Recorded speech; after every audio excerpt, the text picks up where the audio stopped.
Assalamu alaikum. Welcome to my YouTube channel Knowledge for Students. Students, today we are starting class number 25. और आज की class में हमने जो टेंसेस की पहली ब्रांच पढ़ी थी इंडेफिनेट, उसको आपस में कंपेयर करेंगे कि पास्ट इंडेफिनेट, प्रेजेंट इंडेफिनेट और फ्यूचर इंडेफिनेट में क्या डिफरेंस है। क्लास शुरू करने से पहले अगर अभी तक आप लोगों ने मेरे चैनल को सब्सक्राइब नहीं किया तो प्लीज सब्सक्राइब के बटन पे क्लिक कर दें। अगर आपको मेरी वीडियोस पसंद आ रही हैं और अगर आप इनसे कुछ सीख रहे हैं तो प्लीज लाइक एंड शेयर के बटन पे क्लिक कीजिए। और अगर आपको कोई भी मसला हो रहा है, कोई परेशानी हो रही है, तो आप लोग कमेंट्स बॉक्स में जाके कमेंट्स कर सकते हैं। और स्टूडेंट्स, मैं इस क्लास के डिस्क्रिप्शन में अपना व्हाट्सएप नंबर दे रहा हूँ, तो आप में से जो भी स्टूडेंट्स मुझसे कांटेक्ट करना चाहें या मेरा व्हाट्सएप ग्रुप ज्वाइन करना चाहें वो मुझे टेक्स्ट कर दें, मैं उनको अपने ग्रुप में ऐड कर दूंगा। तो चलें गाइस, स्टार्ट करते हैं हमारी आज की क्लास। स्टूडेंट्स, आज की क्लास में हम इंडेफिनेट टेंस जो हमने टेंसेस की पहली ब्रांच डिस्कस की थी, जिसमें हमने प्रेजेंट इंडेफिनेट, पास्ट इंडेफिनेट और फ्यूचर इंडेफिनेट को डिस्कस किया था पिछली 3 क्लासेस में।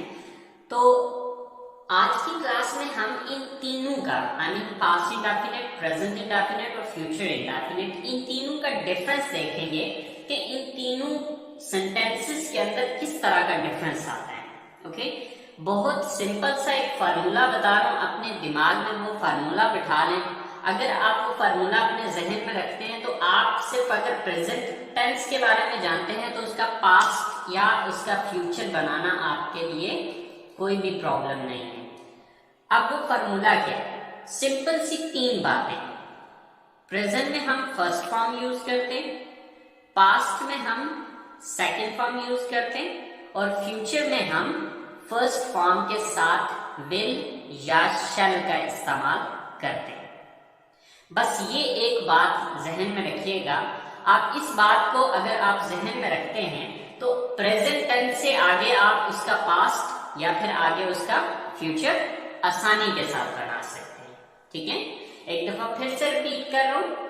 प्रेजेंट में हम यूज करते हैं फर्स्ट फॉर्म, पास्ट में हम यूज करते हैं सेकंड फॉर्म और फ्यूचर में हम यूज करते हैं फर्स्ट फॉर्म से पहले विल या शैल। ठीक है, लेकिन ये भी याद रखिएगा आजकल की अगर हम मॉडर्न इंग्लिश को देखें तो मॉडर्न इंग्लिश में हम ज्यादातर सिर्फ विल का ही यूज कर रहे हैं। शैल का यूज जो है वो डे बाय डे खत्म होता जा रहा है। ठीक है, सो ज्यादातर जो है वो शैल की जगह पे विल ही यूज किया जा रहा होता है। बहरहाल आपने शैल और विल दोनों का जहन में रखना है। ठीक है, तो सबसे पहले मैंने स्ट्रक्चर लिखी है प्रेजेंट की, सब्जेक्ट प्लस फर्स्ट फॉर्म और फर्स्ट फॉर्म के साथ एस या ईएस। लेकिन ये एस या ईएस तब लगेगा जब सब्जेक्ट ही, शी, इट या सिंगल नेम है। तो आपको पता है कि जब हमने प्रेजेंट इंडेफिनिट टेंस को डिस्कस किया था तो उसको हमने 2 पार्ट्स में पढ़ा था। ठीक है, एक पार्ट जो हमने पहला पढ़ा था वो आई, वी, यू, दे और प्लूरल नाउन के साथ था, जिसमें ये एस या ईएस नहीं आ रहा था। ठीक है, उसकी स्ट्रक्चर क्या थी? Subject plus first form plus object. लेकिन जो इसका दूसरा पार्ट पढ़ा था वो हमने पढ़ा था ही, शी, इट और सिंगल नेम के साथ। तो ही, शी, इट और सिंगल नेम के साथ जो है वो उसकी स्ट्रक्चर क्या थी? सब्जेक्ट प्लस फर्स्ट फॉर्म, उसके साथ एस या ईएस का इजाफा। कहां पे एस, कहां पर ईएस, वो ऑलरेडी आपको उस क्लास में मैंने बताया हुआ है। और at that there is a object and full stop. अच्छा, अब पास्ट में मैंने आपको क्या बताया कि हम सेकंड फॉर्म यूज करते हैं। तो अगर आप इन दोनों स्ट्रक्चर्स को देखें तो दोनों में आपको जो डिफरेंस नजर आएगा वो सिर्फ सेकंड फॉर्म और फर्स्ट फॉर्म का डिफरेंस नजर आएगा। ठीक है, बाकी सब्जेक्ट सब्जेक्ट फर्स्ट फॉर्म, यहाँ पर सेकंड फॉर्म और यहाँ पर ऑब्जेक्ट ऑब्जेक्ट। ठीक है, बाकी सब सेम है। डिफरेंस जो आ रहा है वो सिर्फ इस जगह पर आ रहा है। ठीक है, इसी तरह से हमारी जो तीसरी स्ट्रक्चर है वो है subject plus will, shell plus first form plus object. तो अगर आप इस स्ट्रक्चर को भी देखें तो मैंने आपको जो फार्मूला बताया था सेम देखें वही चीज यहाँ पर भी अप्लाई हो रही है। और यहाँ पर डिफरेंस क्या आ रहा है कि फर्स्ट फॉर्म से पहले विल या शैल लगा दिया गया। ठीक है। अच्छा, अब प्रेजेंट इंडेफिनिट मौजूदा वक्त में जो कुछ करते हैं, पास्ट इंडेफिनिट गुजरे हुए वक्त में जो कुछ किया, और फ्यूचर इंडेफिनिट आने वाले वक्त में आप जो कुछ भी करेंगे। तो स्टूडेंट्स, अगर आप प्रेजेंट टेंस के बारे में जानते हैं तो स्टूडेंट्स आपके लिए पास्ट बनाना या उसका फ्यूचर कन्वर्ट करना कोई प्रॉब्लम नहीं, बहुत सिंपल है, बहुत इजी है। अभी देख लीजिएगा कि मैं एक सेंटेंस बनाऊंगा, फिर उसी का आगे पास्ट में लेके जाऊंगा और उसी को आगे फ्यूचर में लेके जाऊंगा। कोई चीज नहीं है, बस वही जो 3 लाइनें मैंने आपको बताई हैं कि प्रेजेंट में फर्स्ट फॉर्म, पास्ट में सेकंड फॉर्म और फ्यूचर में फर्स्ट फॉर्म से पहले विल या शैल। यही फॉर्मूला मैं जितने भी सेंटेंसेस बनाऊंगा सब में यही चीज अप्लाई करूंगा। तो चलें देखते हैं कि क्या डिफरेंस आ रहा है। सो स्टूडेंट्स, जैसे कि हमारे पास एक सेंटेंस है, I go to college. I go to college, I go to college. अब चूंकि यहाँ पे फर्स्ट फॉर्म आ रही है, ठीक है, आई गो टू कॉलेज, तो ये present indefinite, I go to college, मैं कॉलेज जाता हूं, राइट। अब अगर मैं इसको पास्ट में कन्वर्ट करना चाहता हूं तो मैंने क्या करना है, मैंने क्या बताया कि पास्ट में हम सेकंड फॉर्म यूज करेंगे। तो इस गो को मैं सेकंड फॉर्म में ले जाऊंगा, बाकी पूरे का पूरा सेंटेंस यही रहेगा। तो गो की सेकंड फॉर्म क्या होती है, वेंट। तो क्या सेंटेंस बन जाएगा, I went to college, I went to college, मैं कॉलेज गया या मैं कॉलेज जाता था। I go to college, I went to college. तो देखेंगे अगर पूरे सेंटेंस को आप नोटिस करें तो फर्क किस चीज का आ रहा है कि यहाँ पर फर्स्ट फॉर्म लग रही है, यहाँ पर सेकंड फॉर्म लग रही है। बाकी सारे का सारा सेंटेंस जो है सेम वही है जो हमने प्रेजेंट में बनाया। अच्छा, फ्यूचर के बारे में क्या है कि अगर मैं इसी बात को कि मैं कॉलेज जाऊंगा, अगर मैं इसी बात को फ्यूचर में लेके जाना चाह रहा हूं तो आपको पता है कि फर्स्ट फॉर्म से पहले शैल या विल। तो अब सब्जेक्ट को देख लेना है कि यहाँ पर शैल लगाएं या विल लगाएं, तो आई है तो आई के साथ शैल आता है। लेकिन अगर आप आई के साथ विल भी यूज करेंगे तो ठीक है, चल जाएगा, ठीक है। लेकिन बेहतर यह है कि आई शैल का यूज किया जाए। I shall go to college, I shall go to college, कि मैं कॉलेज जाऊंगा।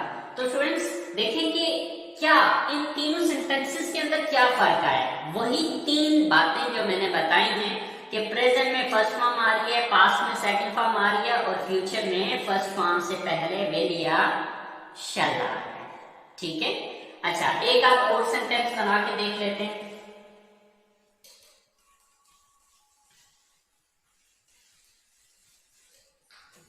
जैसे कि देखें, she works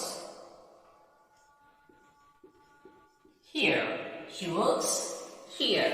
अब वर्क था तो इसके साथ SEIS, वजह क्या है कि यहाँ पर सब्जेक्ट ही, शी, इट या सिंगल नेम में से कोई एक है, ठीक है। तो यहाँ पे शी था तो इसलिए मुझे यहाँ पर S लगाना पड़ा। अगर आई को यू दे या प्लूरल नाउन में से होता तो सिंपल मैं वर्क लिखता, SEIS का इजाफा नहीं करता, ठीक है। So she works here. अब इसी बात को मैं पास्ट में लेके जाना चाह रहा हूं, ठीक है। तो अब पास्ट में कन्वर्ट करने के लिए क्या करूंगा, शी वर्क्ड। अब क्या है, वर्क की सेकंड फॉर्म लगाऊंगा क्योंकि पास्ट में हम सेकंड फॉर्म यूज करते हैं। So she worked here, she worked here. वो यहां काम करती थी या उसने यहां काम किया। और यही बात अगर आप फ्यूचर में लेके जाना चाह रहे हैं तो क्या करेंगे, she will work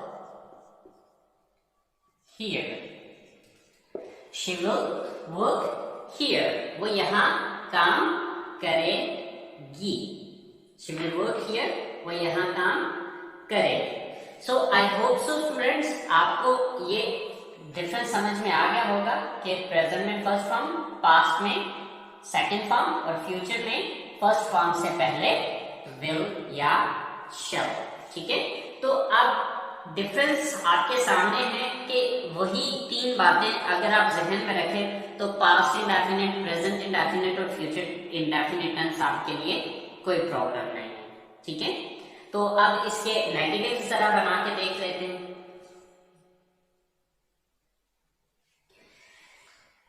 students, indefinite tense के जब हम नेगेटिव्स बनाते हैं तो प्रेजेंट की स्ट्रक्चर क्या है? सब्जेक्ट प्लस डू या डज। अब डू कहां पे लगेगा, डज कहां पर लगेगा, ये चीज प्रेजेंट इंडेफिनिट टेंस को पढ़ते हुए मैंने एक्सप्लेन की थी, लेकिन फिर एक दफा बता देता हूं कि देखें, पहले हम एस या एस का इजाफा इस जगह पर कर रहे थे। ठीक है, और अब यहाँ पर हम इजाफा डू के साथ करके उसको डज बना रहे हैं। ठीक है, तो जब ऑलरेडी एस या एस यहाँ पर लग चुका है तो फिर यहाँ से खत्म हो चुका है। ठीक है, सो डू नॉट या फिर डज नॉट। अब डू कहाँ पे लगेगा? आई, वी, यू, दे या प्लूरल नाउन होगा तो उसके साथ डू नॉट आएगा, और अगर सब्जेक्ट ही, शी, इट या सिंगल नेम में से होगा तो फिर डज नॉट आएगा। ठीक है, plus first form plus object. अब पास्ट की अगर हम बात करें तो पास्ट में subject plus did not plus first form plus object. अच्छा, अब आप यहाँ पर एक चीज सोच रहे होंगे कि सर आपने तो कहा था कि पास्ट में हम सेकंड फॉर्म यूज करते हैं, तो यहाँ पर तो फर्स्ट फॉर्म आ रही है। तो बच्चे यहाँ पर भी सेकंड फॉर्म आ रही है, लेकिन यहाँ पर सेकंड फॉर्म हमने किसकी लगाई है? डू की। तो डू की सेकंड फॉर्म क्या है? डिड। ठीक है, डू की सेकंड फॉर्म क्या होती है? डिड होती है। ठीक है, तो जब ऑलरेडी सेकंड फॉर्म पहले आ चुकी है तो अब आगे सेकंड फॉर्म नहीं लगाई जाएगी। ठीक है, तो डिड ऑलरेडी आ चुका है, इसलिए अब हमने आगे जो, क्योंकि ये ग्रामर का एक रूल है कि सेकंड फॉर्म सेंटेंस में सिर्फ एक ही दफा आ सकती है। ठीक है, तो जब ऑलरेडी डिड यहाँ पर सेकंड फॉर्म आ चुकी है तो अब आगे यहाँ पर सेकंड फॉर्म इस्तेमाल नहीं होगी। ठीक है, so subject plus did not plus first form plus object. अच्छा, अब यहाँ पर हम क्या कर रहे हैं? जो फ्यूचर की स्ट्रक्चर है, फ्यूचर की स्ट्रक्चर में है सब्जेक्ट प्लस विल या शैल plus not plus first form plus object. अच्छा, अब आपके माइंड में एक चीज यहाँ पर आ रही होगी कि सर हमने यहाँ पर विल और शैल के बाद नॉट क्यों लगाया और यहाँ पर डू और डज क्यों लगाया? देखिए, यहाँ पर इन दोनों सेंटेंसेस के अंदर हेल्पिंग वर्ब मौजूद नहीं था। ठीक है, असल में वर्ब भी दो तरह के होते हैं। एक होते हैं हेल्पिंग वर्ब। हेल्पिंग वर्ब कौन से होते हैं? जो कि हमें जमाना पहचानने में हमारी मदद करते हैं कि ये कौन सा जमाना है, ये पास्ट है, प्रेजेंट है या फिर फ्यूचर है। जैसे कि देखें, is M R.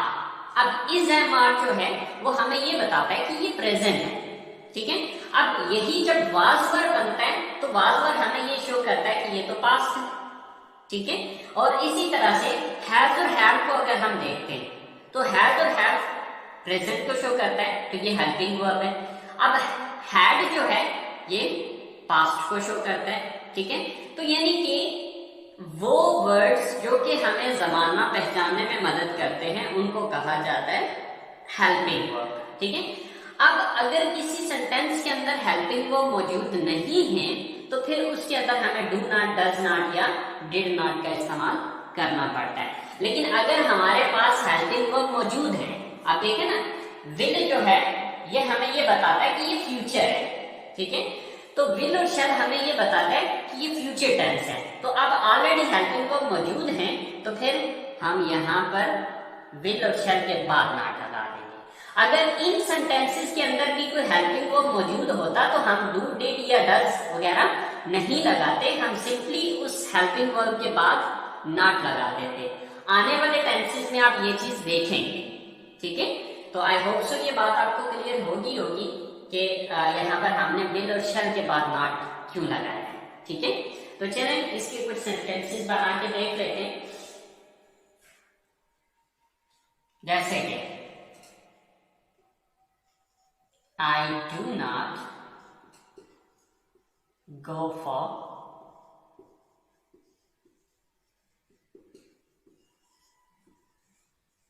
Morning walk. I do not go for morning walk, कि मैं मॉर्निंग वॉक के लिए नहीं जाता। आप इसको पास्ट में लेके जाना है तो डू की सेकंड फॉर्म यहां पे लगा दें। डू की सेकंड फॉर्म है did. I did not go for morning walk. I did not go for morning walk, कि मैं मॉर्निंग वॉक के लिए नहीं जाता था या नहीं गया, राइट। और अगर मैं इसी को फ्यूचर में लेके जाना चाहता हूं, आई will not go for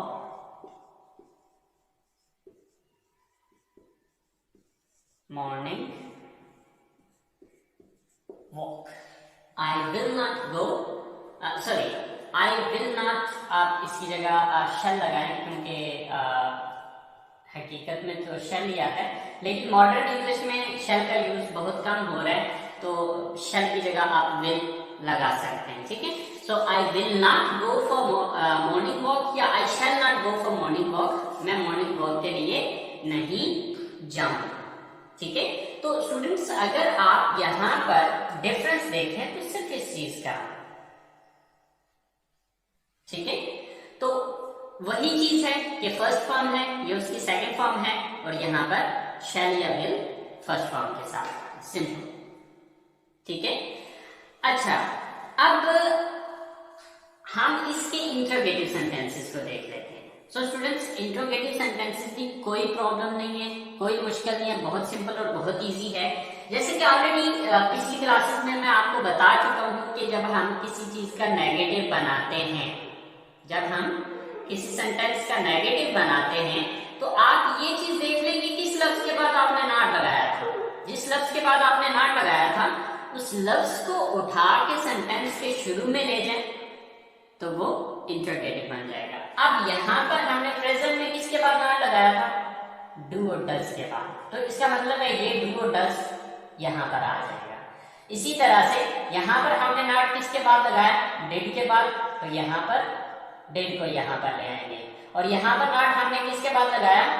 will और शैल के बाद, तो इस शैल और विल को उठा के सेंटेंस के शुरू में ले आएंगे, तो ये इनका इंट्रोगेटिव बन जाएगा। तो चलिए देखते हैं, इसकी स्ट्रक्चर वगैरह बना के चेक करते हैं और सेंटेंस बनाते हैं इसका। सो फ्रेंड्स, इंट्रोगेटिव सेंटेंसेस के लिए यहां पर हम क्या करें? डू और does plus subject plus first form plus object and question mark. Past में did plus subject plus first form of the verb plus object and question mark. In the future will और shall plus subject plus first form of the verb plus object and at the end question mark, ठीक है। So for example,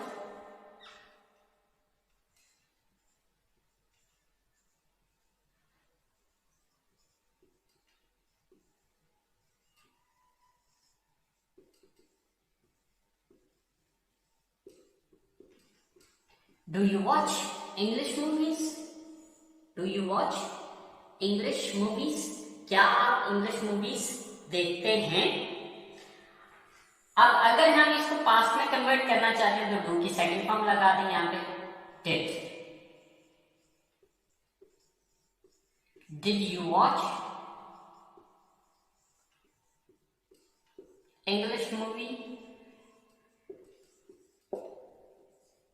क्या आप English movies देखते थे या क्या आपने इंग्लिश मूवीज देखी? और अगर हम इसको फ्यूचर में लेके जाना चाहते हैं, will you watch English movies? Sir, ये क्या हो गया? क्या आप इंग्लिश मूवीज देखेंगे? सो स्टूडेंट्स, ये हमारा पूरा इंडेफिनिट टेंस है। अब इंडेफिनिट ब्रांच के अंदर आपको सिर्फ एक फार्मूला बताया, वो 3 लाइन है, ठीक है। फार्मूला क्या है? प्रेजेंट में फर्स्ट फॉर्म, पास्ट में सेकंड फॉर्म और फ्यूचर में फर्स्ट फॉर्म के साथ विल या शैल। ठीक है, अब इस फॉर्मूले को अगर आप जहन में रखेंगे तो इंशाल्लाह आने वाली जो 3 नेक्स्ट ब्रांचेज हैं उसमें आप देखेंगे कि वहां पर भी हम सेम यही फॉर्मूला अप्लाई कर रहे हैं। ठीक है, लेकिन आगे हम बात करेंगे इंशाल्लाह, आगे नेक्स्ट आने वाले टेंसेस को भी देखेंगे और उसमें क्या डिफरेंस क्या आएगा, वो आपको डिफरेंस जो है वो मैं ब्रांच को कंप्लीट करने के बाद आपको समझाऊंगा। और स्टूडेंट्स यहाँ पर ये बात अपने दिमाग में बिठा दीजिए कि इंडेफिनेट ब्रांच जो है ये टेंसेस की 4 ब्रांचों में से सबसे इंपॉर्टेंट ब्रांच है। ठीक है, जो सबसे ज्यादा यूज की जाती है, जिसका राइटिंग में, स्पीकिंग में, यानी कि सबसे ज्यादा यूज जो है वो इसका होता है, इंडेफिनेट ब्रांच का। चाहे वो पास्ट इंडेफिनेट है, चाहे वो प्रेजेंट इंडेफिनेट है, चाहे वो फ्यूचर इंडेफिनेट है। इंडेफिनेट की ये तीनों ब्रांचेस बहुत इंपॉर्टेंट है और बहुत ज्यादा यूज होने वाली है और बहुत सिंपल है। कोई लंबी चौड़ी कहानियां नहीं है, बस बात वही है कि प्रेजेंट में फर्स्ट फॉर्म, पास्ट में सेकंड फॉर्म और फ्यूचर में फर्स्ट फॉर्म के साथ विल या शैल का इस्तेमाल किया जाएगा। That's it. सो स्टूडेंट्स, यहीं पे आज की क्लास को खत्म करते हैं। आई होप सो आपको इंडेफिनेट टेंस जो है या इंडेफिनेट ब्रांच जो है हमारी टेंसेस की, उसका डिफरेंस आपको क्लियर हो गया होगा। लेकिन फिर भी अगर आपको कोई कंफ्यूजन होता है, कोई मसला होता है, तो आप लोग कमेंट्स बॉक्स में जाके कमेंट्स कर सकते हैं। सो इंशाल्लाह आपका जो भी कंफ्यूजन हुआ मैं उसे क्लियर कर दूंगा।